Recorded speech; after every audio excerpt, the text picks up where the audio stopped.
We will start this topic. आज हमारा main topic होगा बुद्ध के अनुयायी। इसके विषय में हम जानेंगे और उससे आगे हम थेरी गाथा के विषय में बताएंगे। तो हमें इसको जो महात्मा बुद्ध की शिक्षाएं, दो तीन शिक्षाएं बची हुई हैं, उन पे डिस्कस करते हैं। पहले देखिएगा बेटा, सबसे पहले हमें इस चीज़ का ध्यान रखना है कि यस बोलो।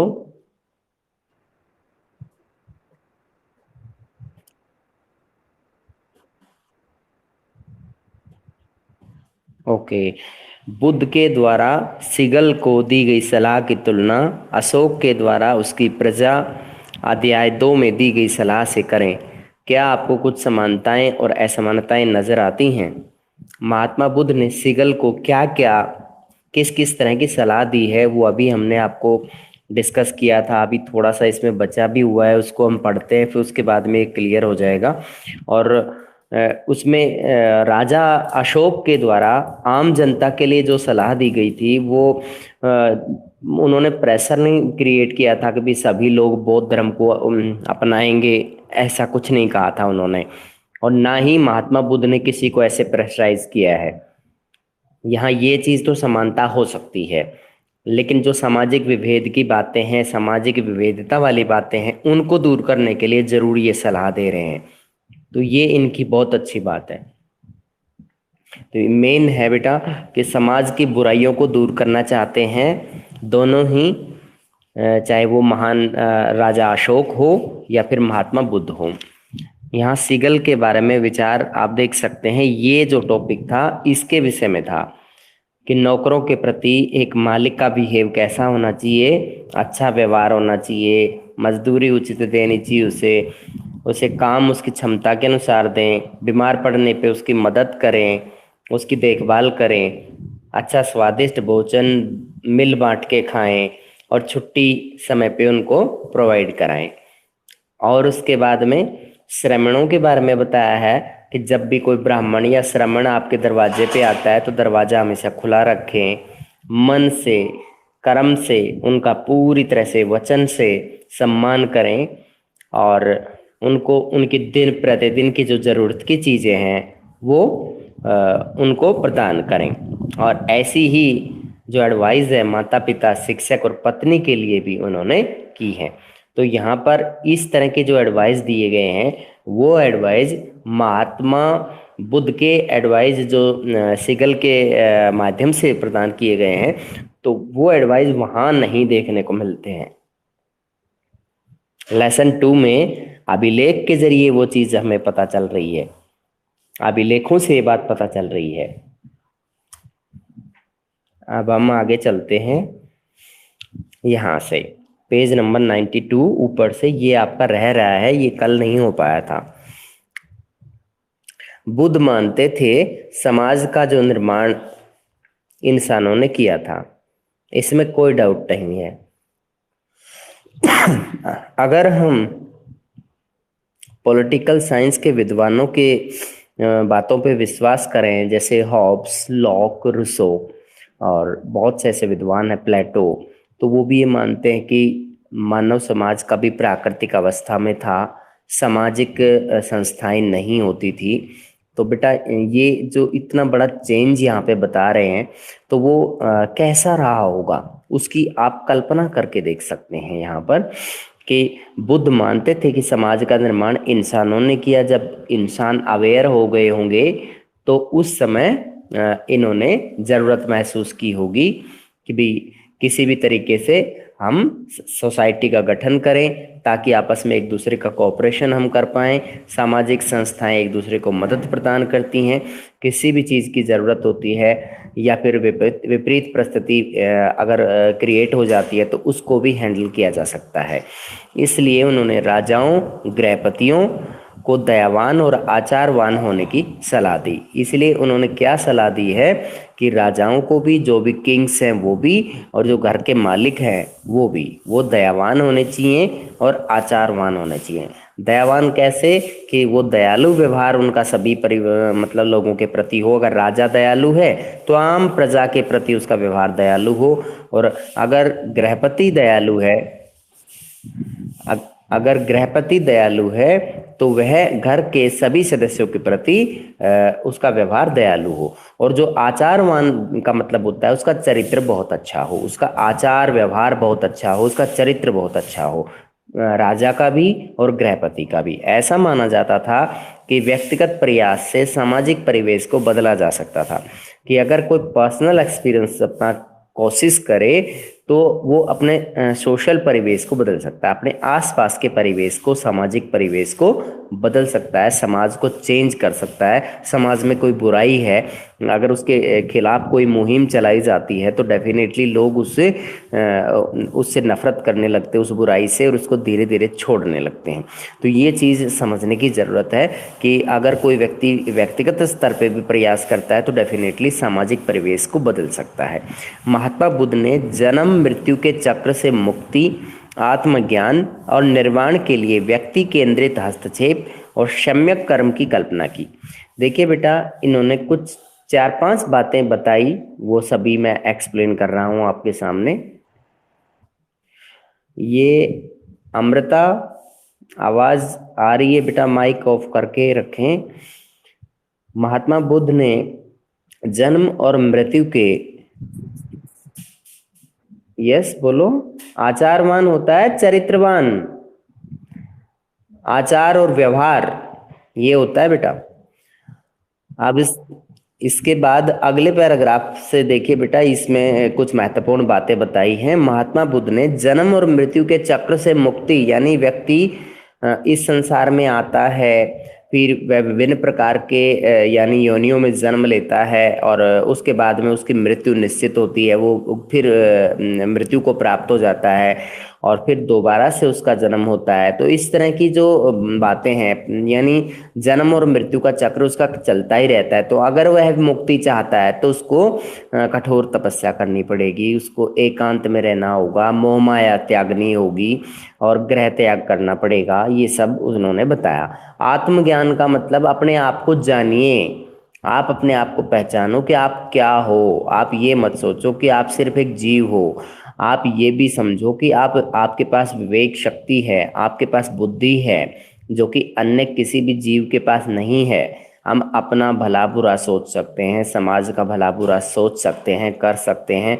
तो मनुष्य जो है सर्वोत्तम कृति माना जाता है, और बताया जाता है कि 36 लाख योनियों के बाद इसका जन्म होता है। अगर अच्छे कर्म किए जाएं तो उससे जन्म और मृत्यु के चक्र से छुटकारा पाया जा सकता है, मोक्ष की प्राप्ति हो सकती है। मोक्ष को यहाँ पे निर्वाण का नाम दिया है, आगे लिखा हुआ है निर्वाण, साल्वेशन। निर्वाण के लिए व्यक्ति केंद्रित हस्तक्षेप, अगर कोई व्यक्ति जैसे अपने लेवल पे अपना एक व्यक्ति दूसरे व्यक्ति को मुक्ति नहीं दिला सकता है, अगर व्यक्ति खुद प्रयास करेगा तो ही उसे मुक्ति मिलेगी। कहने का मतलब है जन्म मरण के चक्र से छुटकारा मिलेगा, मोक्ष की प्राप्ति होगी। मोक्ष की प्राप्ति का मतलब होता है उसको पृथ्वी पर या इस मृत्यु लोकों में बार बार उसे नहीं आना होगा जन्म लेने के लिए, और वह स्वर्ग के अंदर ही परमानेंट रहेंगे, और उनको मृत्यु लोक में कभी नहीं आना पड़ेगा। एंड आगे बता रखा है सम्यक कर्म की कल्पना करना। सम्यक कर्म कैसे होते हैं? कि ऐसे कर्म जो दूसरों को नुकसान ना पहुंचाए, दूसरों के साथ बुरी सोच जैसा कुछ उसमें ना हो, तो उसे सम्यक कर्म माना जाता है। ऐसा कर्म जिसमें सबकी भलाई सुनिश्चित हो, वो कर्म करने के बारे में उन्होंने कहा है। निर्वाण का मतलब था अहम और इच्छा का खत्म हो जाना। उनका मतलब था कि जो निर्वाण एक ऐसी स्थिति होती है कि व्यक्ति का घमंड खत्म हो जाना चाहिए, जो ईगो होता है वो समाप्त हो जाना चाहिए, और इच्छा, अपने खुद की इच्छा भी, मुझे अपने जीवन में ये गाड़ी खरीदनी है, ये घर खरीदना है, ये प्रॉपर्टी खरीदनी है, इस तरह की इच्छाएं नहीं होनी चाहिए। इच्छाएं खत्म हो जानी चाहिए, जिससे गृह त्याग करने वालों के दुख के चक्र का अंत हो सकता था। उन्होंने कहा कि अगर गृह त्याग करके और व्यक्ति इस तरह के दुखों से अपनी मुक्ति पा सकता है। बौद्ध परंपरा के अनुसार अपने शिष्यों के लिए उन्होंने अंतिम निर्देश था कि बौद्ध परंपरा में जितने भी उनके शिष्य थे उनके लिए उनका ये अंतिम निर्देश था कि तुम सब अपने लिए खुद की ज्योति बनो, कि तुम अपना खुद का उद्धार खुद कर सकते हो। तुम अपना उद्धार कैसे करोगे? तपस्या कीजिए, अपने दुख दुख को मिटाने के लिए आपको मोह माया छोड़नी होगी, गृह त्याग करके संन्यास जीवन अपना लीजिए, क्योंकि तुम्हें खुद ही अपनी मुक्ति का रास्ता ढूंढना है। उन्होंने कहा कि कोई दूसरा व्यक्ति आपको मुक्ति नहीं दिला सकता इस संसार से। आपको मुक्ति कौन दिलाएगा? आपका खुद का व्यक्तिगत प्रयास। आप खुद कोशिश करेंगे तो ये संभव हो पाएगा। ये महात्मा बुद्ध जी के विचार थे जन्म और मृत्यु के संबंध में, कि वो मोक्ष की प्राप्ति को बहुत ज्यादा महत्व प्रदान करते थे। अब इसके बाद में आगे देखिएगा, बुद्ध के अनुयायी धीरे धीरे बुद्ध के शिष्यों का। यस, बोलो। Last paragraph. ओके, ठीक है ठीक है ठीक है, ध्यान दीजिएगा बेटा। महात्मा बुद्ध ने बेटा ये कहा था कि जन्म और मृत्यु के चक्र से मुक्ति व्यक्ति को, क्योंकि व्यक्ति हमेशा क्या करता है कि कभी किसी योनि में जन्म लेता है, कभी किसी योनि में जन्म लेता है और मृत्यु लोक में आता रहता है, और फिर उसकी मृत्यु निश्चित होती है। वो अपना जीवन पूरा करके और फिर मृत्यु को प्राप्त हो जाता है। तो और अगर वह इस तरह के जीवन चक्र से छुटकारा चाहता है, जीवन और मरण के चक्र से छुटकारा चाहता है, तो उसको अपने आप को पहचानना होगा, आत्मज्ञान प्राप्त करना पड़ेगा उसे। और निर्वाण के लिए व्यक्ति केंद्रित हस्तक्षेप, यानी व्यक्ति को अपने लेवल पे, यानी पर्सनल अपने लेवल पे उसको प्रयास करने होंगे, क्योंकि दूसरा व्यक्ति किसी को कोई मोक्ष की प्राप्ति नहीं दिला सकता है। सम्यक कर्म की कल्पना की। उन्होंने कहा कि ऐसा कर्म करने की सलाह दी गई कि जो दूसरों की भलाई जिसमें सुनिश्चित हो। इसमें यह भी बताया गया है कि व्यक्ति को निर्वाण की प्राप्ति तभी संभव हो सकती है जब उसका घमंड खत्म हो जाए या उसकी इच्छाएं खत्म हो जाएं।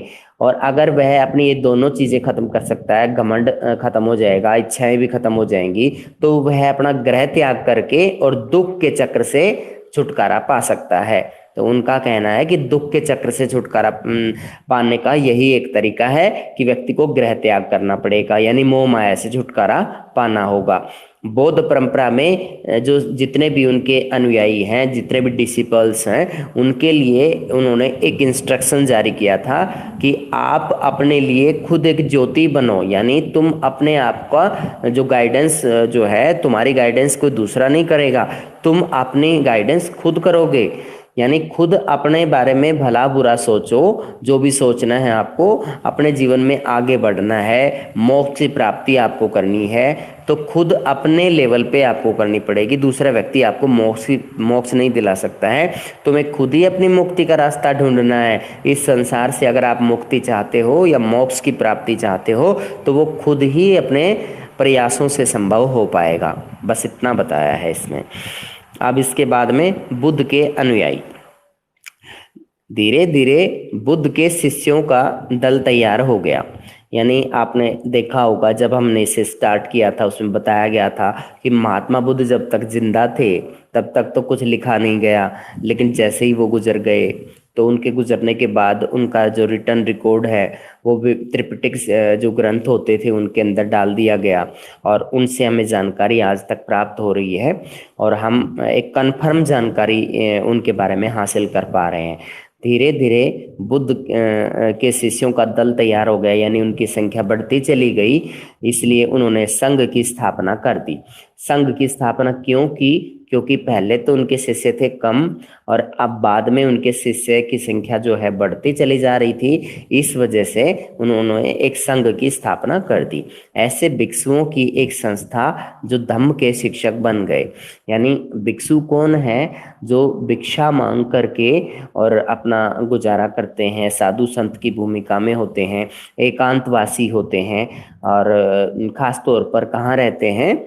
इस तरह के संघ में रहते हैं, जो बौद्ध संघ होते हैं उनमें रहते हैं। तो वहां पे ये क्या काम करते हैं? धम्म। यस,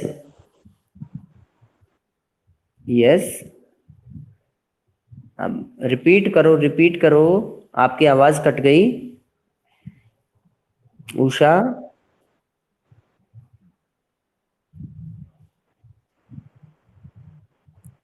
हाँ हाँ, संघ, ग्रुप ऑफ पीपल ना कहें इसे, आप इतना कह सकते हो। वैसे तो खैर मीनिंग आप जो बोल रहे हैं वो भी है इसका, लेकिन फिर भी हमें इसको क्योंकि रिलेट करना है ना बौद्ध धर्म से, तो बौद्ध धर्म के जो बौद्ध भिक्षु थे उनके रहने के संगठन का नाम है बौद्ध संघ।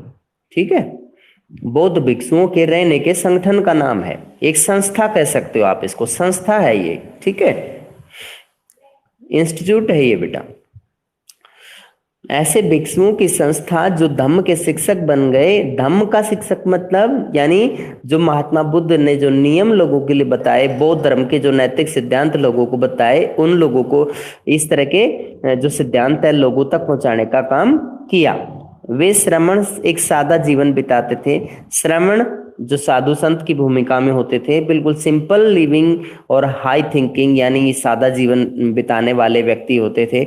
उनके पास जीवन के लिए अत्यावश्यक चीजों के अलावा कुछ नहीं होता था, यानी बहुत ज्यादा जरूरी चीजें होती थी वही चीजें वो अपने साथ रखते थे, बाकी कुछ नहीं रखते थे। जैसे कि दिन में एक बार उपासकों से भोजन दान पाने के लिए वे एक कटोरा रखते थे, कि दिन में जब उन्हें जैसे भूख लगने के समय पर या वो जब कभी भीख मांगने जाते हैं तो अपना कटोरा अपने साथ लेके जाते थे ताकि लोग उन्हें दान दे सके, भोजन दान दे सकें। भोजन दान प्राप्त करने के लिए कटोरा रखते थे, क्योंकि वे दान पर निर्भर थे। अगर उन्हें कोई दान देता था तो वो उसी पे डिपेंड करते थे, इसलिए उन्हें भिक्षु कहा जाता था। भिक्षु या भिक्षु एक ही बात है बेटा। तो इन्हें उसमें मॉन्क्स और नन भी कहा जाता है। ये हाँ, इतना थोड़ा सा ध्यान रखना बेटा कि जो भिक्षु और भिक्षुनियां जो होते हैं उनके अंदर हमारे यहाँ बौद्ध धर्म के अंदर इनको इस नाम से बुलाया जाए तो ज्यादा अच्छा रहेगा। जो भिक्षु कहा गया है ना, ये इनका रियल नेम होता है। और जो एक और संस्था होती है जो ईसाइयों की संस्था होती है, उनके अंदर होते हैं मोंक और नन, तो उनको हम इसके अंदर ना जोड़ें। ठीक है, थोड़ा सा अंतर रख लें उसके अंदर। इसमें उषा दायमा आपकी बुक में इस भिक्षु की जगह पे क्या लिखा हुआ है? भिक्षु ही लिखा हुआ है बस। तो आप इसी नाम से इनका उच्चारण लेंगे, कभी भी आप इसमें मोंक या नन नहीं लिखेंगे, इसमें अंतर रखिएगा बेटा। ठीक है, क्योंकि हम रियल वर्ड से ही उसका अर्थ समझते हैं। तो बेटा भिक्षु के बारे में पता लग गया, ये ऐसे साधु संत थे जो लोगों की भीख भोजन दान प्राप्त करने पर निर्भर थे। लोग इन्हें डालते थे, एक्स्ट्रा ये ले नहीं सकते थे और उसी को खा करके गुजारा करते थे। शुरू शुरू में सिर्फ पुरुष ही संघ में सम्मिलित हो सकते थे। इस संघ में केवल पहले पुरुष ही होते थे, बाद में महिलाओं को भी अनुमति मिल गई। अब महिलाएं भी इसका सदस्य बनने लगी। बौद्ध धर्म के अनुसार बुद्ध के प्रिय शिष्य आनंद ने बुद्ध को समझाकर महिलाओं के संघ में आने की अनुमति प्राप्त की।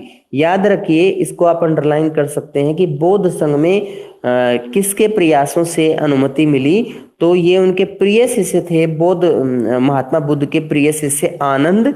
उस आनंद के कहने से महिलाओं को संघ में आने की अनुमति मिली। बुद्ध की उपमाता महाप्रजापति गौतमी संघ में आने वाली पहली भिक्षुनी बनी। ये भी एक इसमें फैक्चुअल क्वेश्चन बन जाता है, वन वर्ड, कि महात्मा बुद्ध की जो उपमाता थी महाप्रजापति गौतमी, यह सबसे पहली भिक्षुनी थी। कई स्त्रियां जो संघ में आई वे धम्म की उपदेशिकाएं बन गई, यानी जो यहाँ पे धार्मिक संदेश देने वाला जो काम ये प्रचार करते थे, धार्मिक प्रवचन करते थे लोगों के बीच जा करके, तो ये महिलाएं भी उसी काम में लग गई, ये भी प्रचार प्रसार में लग गई। इस तरह के धार्मिक सिद्धांतों के बारे में, धार्मिक जो नैतिक संदेश थे उनको पहुंचाने में लग गई। आगे चलकर वे थेरी बनी, जिसका मतलब है ऐसी महिलाएं जिन्होंने निर्वाण प्राप्त कर लिया हो।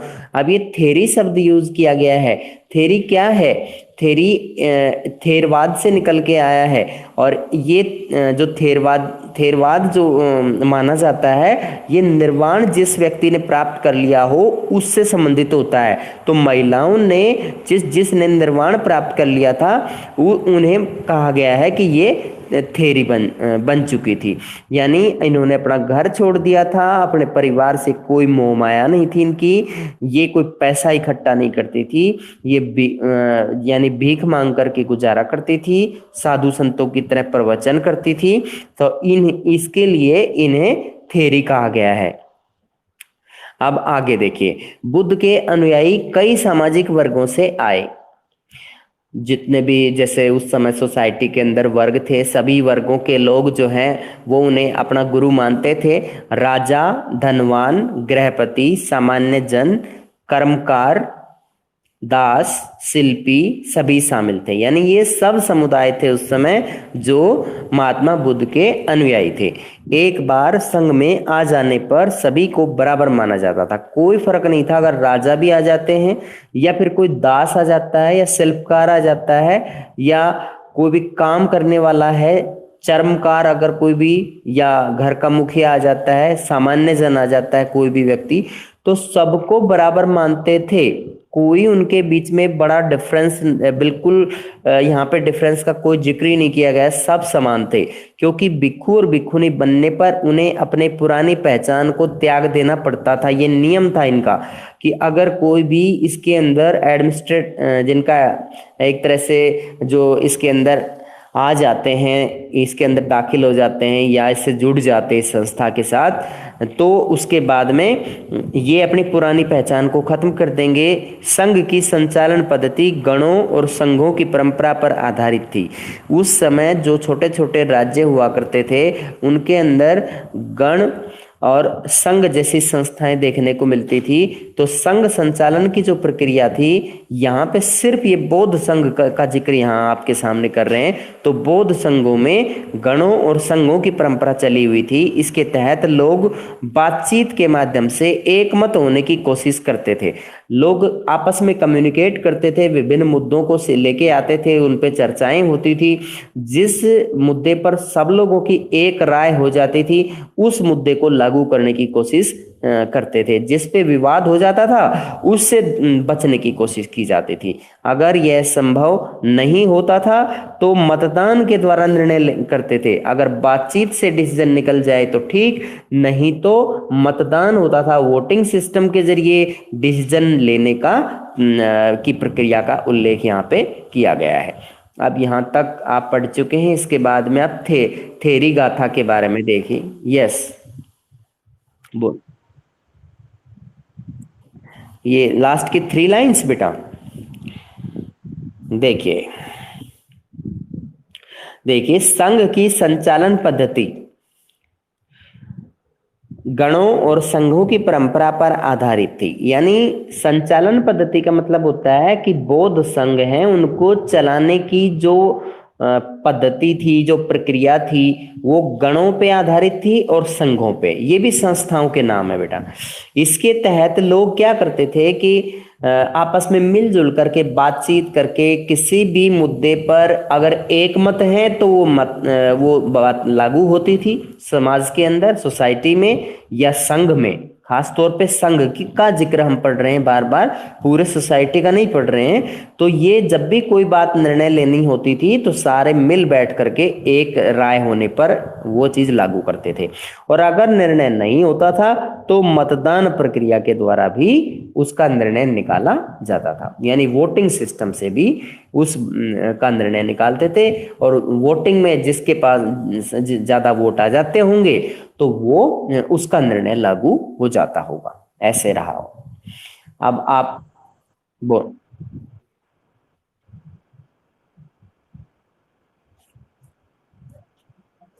यस यस, हाँ, उनकी उनकी मृत्यु के बाद की जानकारी आपके सामने शेयर की जा रही है। यहाँ हम उससे पहले वाला जो पैराग्राफ चल रहा था उसके अंदर तो सीगल से वो बात कर रहे थे, आपने देखा होगा।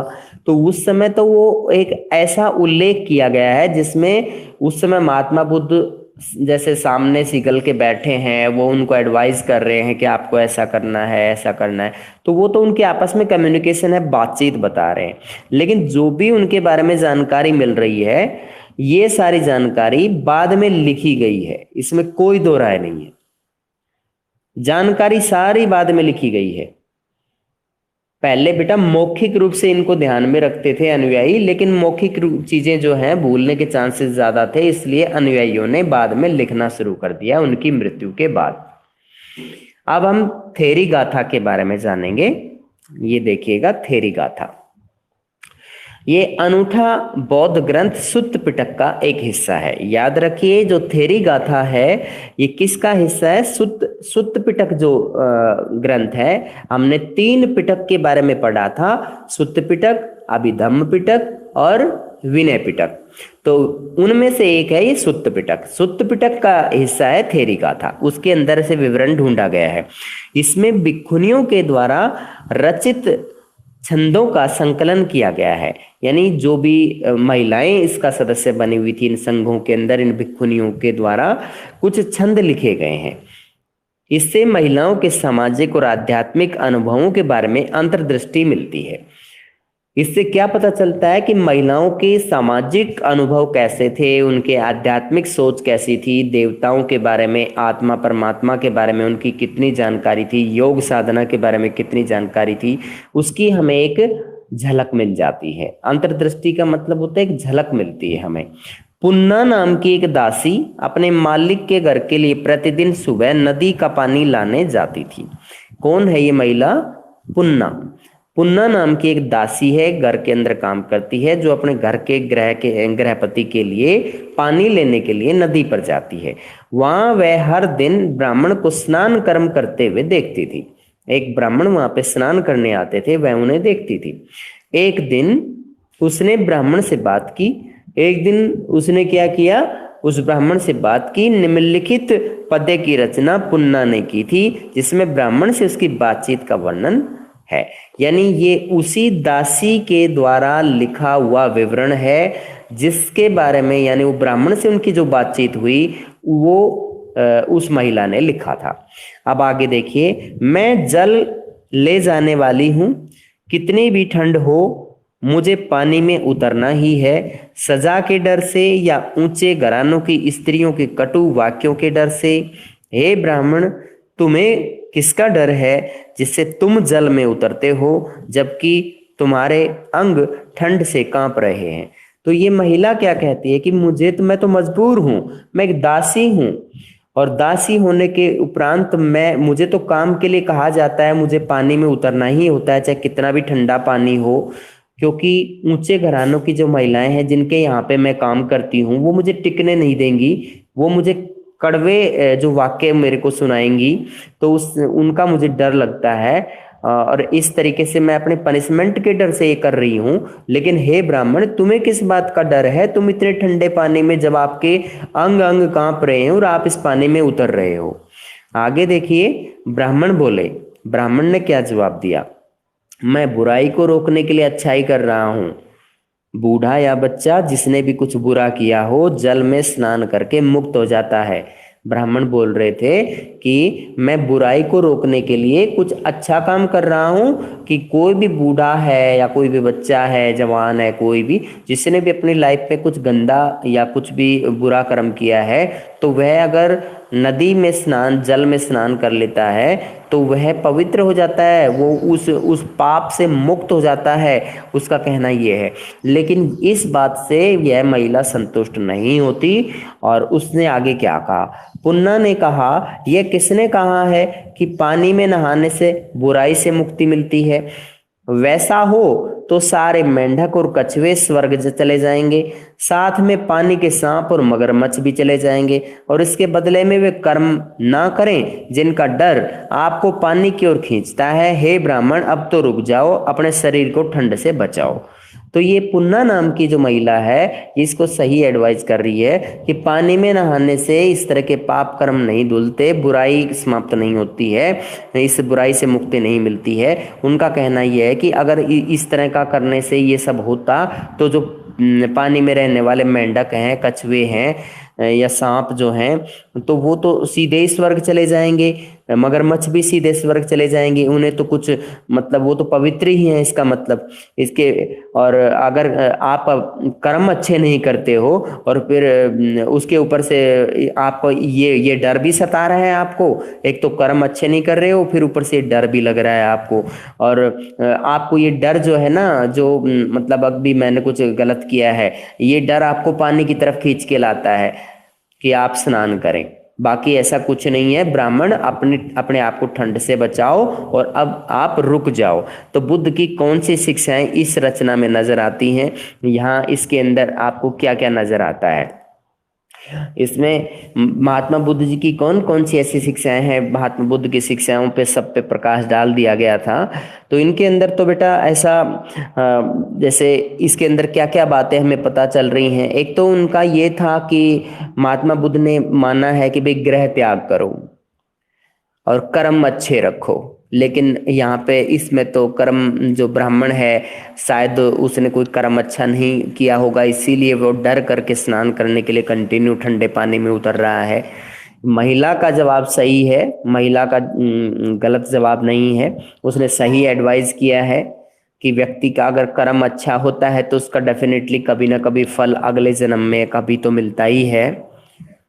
यानी महात्मा बुद्ध इस चीज को मानते हैं, कर्मों पे विश्वास करते हैं, सदकर्म पे सम्यक कर्म पे विश्वास करते हैं, और इस तरह की जो बात है वो बहुत ज़्यादा ज़रूरी है। जबकि हमने एक टॉपिक आपको पढ़ाया था उसका, यस बिल्कुल डेफिनेटली वो इसी में हाँ प्रूव हो रहा है। वो जो भी आप बाहरी दिखावा, बाह्य आडंबर, जैसे मंदिर में जाते हैं, टीका लगाते हैं, रोजाना स्नान करके जाते हैं, जैसे चप्पलें वगैरह धारण नहीं करते हैं, अन्न जल ग्रहण नहीं करते हैं, उपवास रखते हैं, तो इस तरह के जो बाह्य आडंबर हैं वो उनको इतना ज्यादा नहीं वो मानते हैं। ये बौद्ध धर्म की शिक्षाओं से संबंधित है। तो यहाँ पे ये बाह्य आडंबर को प्रूव कर रहा है ये ब्राह्मण, ठीक है ना। तो ये चीजें आप बिल्कुल इसमें रिलेट कर रहा है ये इससे। अब हम और आगे चलें, पहले आप इस महिला को देख लीजिएगा। ये थेरी गाथा का जो ये मूर्ति जो है, जल ले जाने वाली एक स्त्री, मथुरा, लगभग 30। नो नो बेटा, थेरी गाथा जगह नहीं है। थेरी गाथा, थेरी मैंने महिला बोला था जिन्होंने अपने ग्रह त्याग कर लिया है, जो सन्यासीन बन चुकी हैं, बौद्ध संघ में रहने लग गई हैं, उन्हें कहा जाता है थेरी। थोड़ी देर पहले ही मैंने बताया था। हाँ, तो जो भी महिलाएं बेटा संघ में आई थी, धर्म की उपदेशिकाएं बन गई थी, और उन्हें थेरी कहा जाता था, और उसी से संबंधित है थेरी गाथा। तो इस महिला, जो पुन्ना नाम की महिला का विवरण हम इसमें पढ़ रहे थे, वो उसी तरह की एक थेरी गाथा के बारे में विवरण प्रस्तुत करती है। अब हम आगे चलें, पेज नंबर 94, भिक्षु और भिक्षुनियों के लिए नियम। देखिए इसमें कौन कौन से नियम इन लोगों को निभाने पड़ते थे। ये नियम विनय पिटक में मिलते हैं।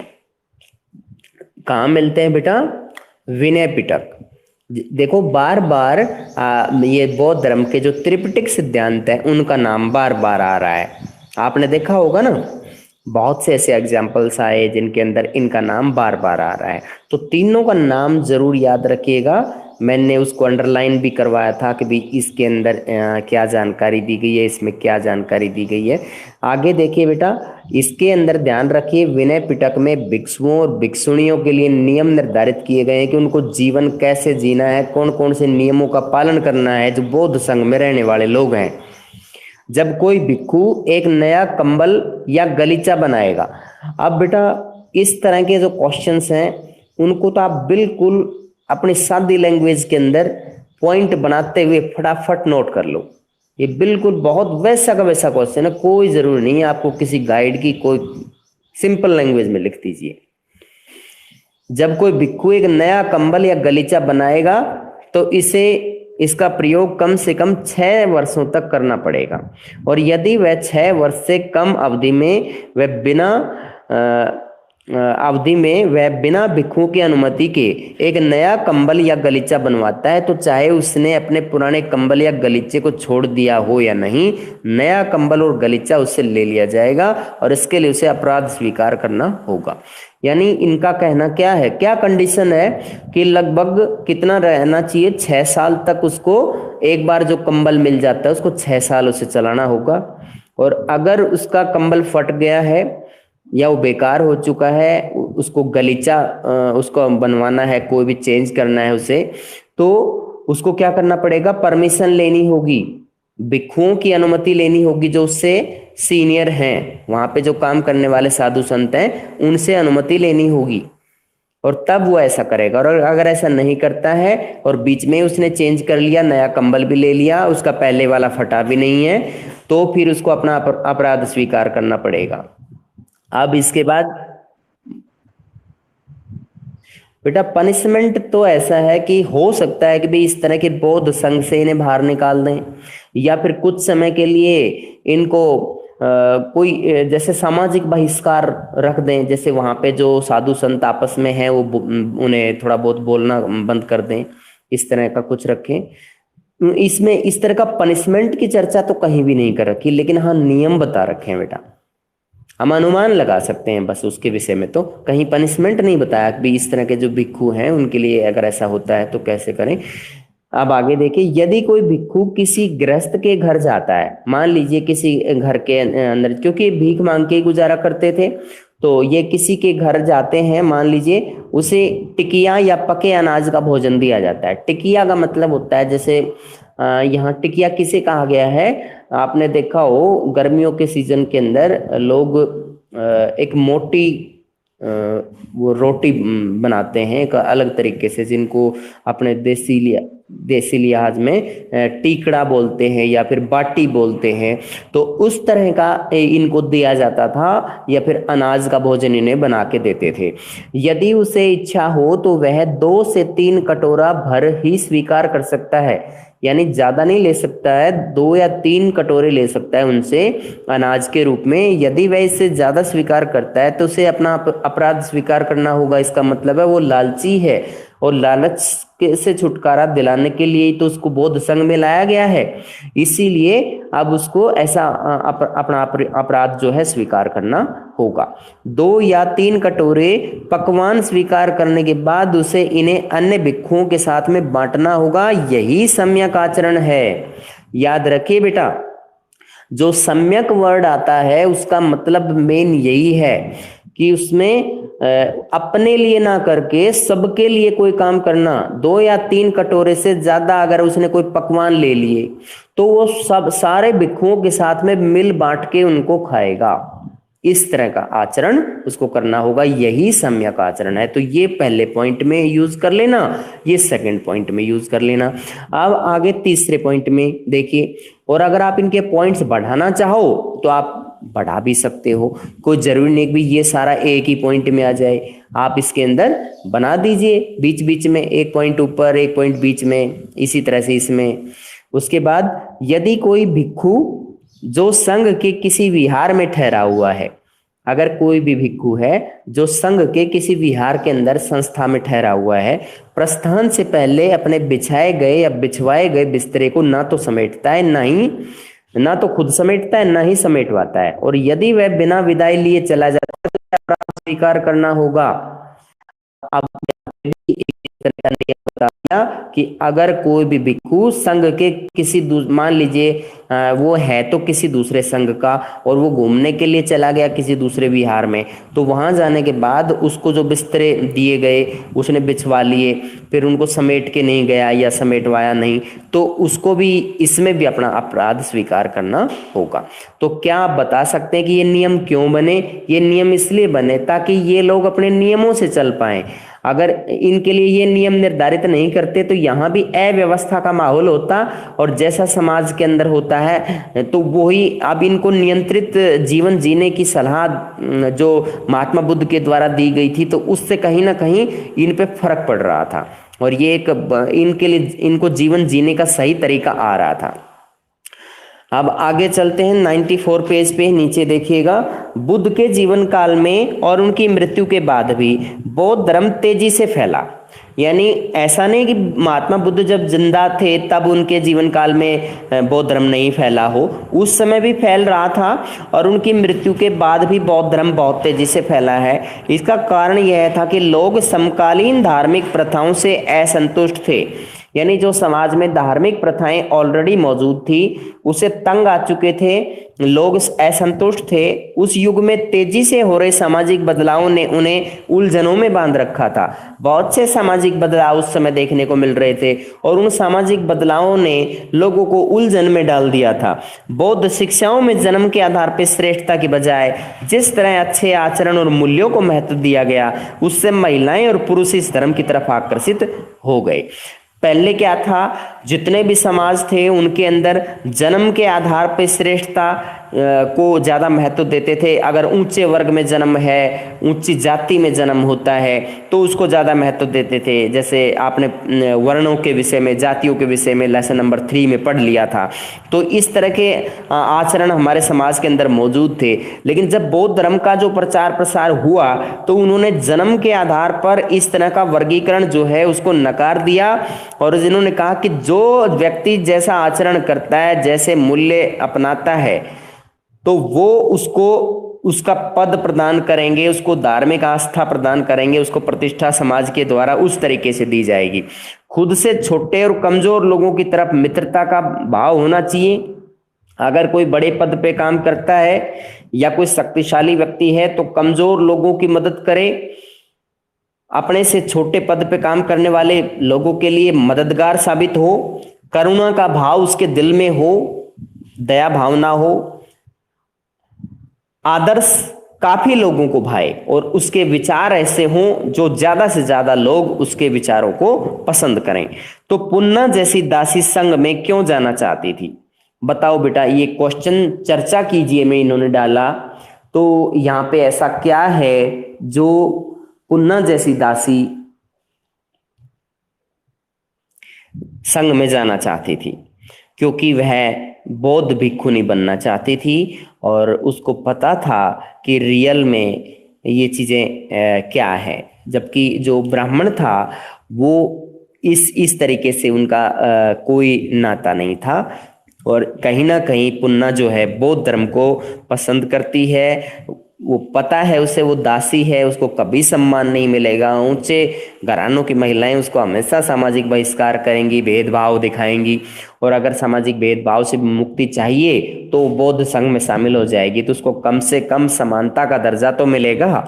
इसलिए वो वहां पे जाना चाहते, उसका सदस्य बनना चाहती है। अब हम अगले टॉपिक पे आ रहे हैं, स्तूप, जो कि स्पेशली एक बड़ा क्वेश्चन भी इसमें है। आपके शॉर्ट आंसर में भी मिलेगा, आपके एनसीईआरटी बेस्ड क्वेश्चंस में भी मिलेगा, लॉन्ग आंसर्स में भी मिलेगा, और पैसेज बेस में भी मिलेगा। ये स्तूप जो है, स्तूप कैसे बनते थे, क्या महत्व होता था, किस तरह का आकार था, क्यों बनाए गए, ये सब इसके बारे में काफी हद तक जानकारी मैं दे चुका हूं, लेकिन फिर भी इसे हम और अच्छी तरह से अब जानेंगे। यहां तक कोई प्रॉब्लम है तो बताइएगा बेटा। हो गया बेटा? हाँ, आप बताओ सौरभ, समझ में आ रहा है बेटा? ओके, तो आप लीव कर सकते हैं और अपना राइटिंग का वर्क कर लेना बेटा, ग्रुप में डाला हुआ है। हाँ, चैप्टर 3 की प्रॉब्लम है, कल बता देना जो भी आपकी प्रॉब्लम्स हैं, या फिर आप कॉल करके पूछ लोगे। हाँ, बाद में कॉल करके पूछ लेना मेरे से, ठीक? ओके।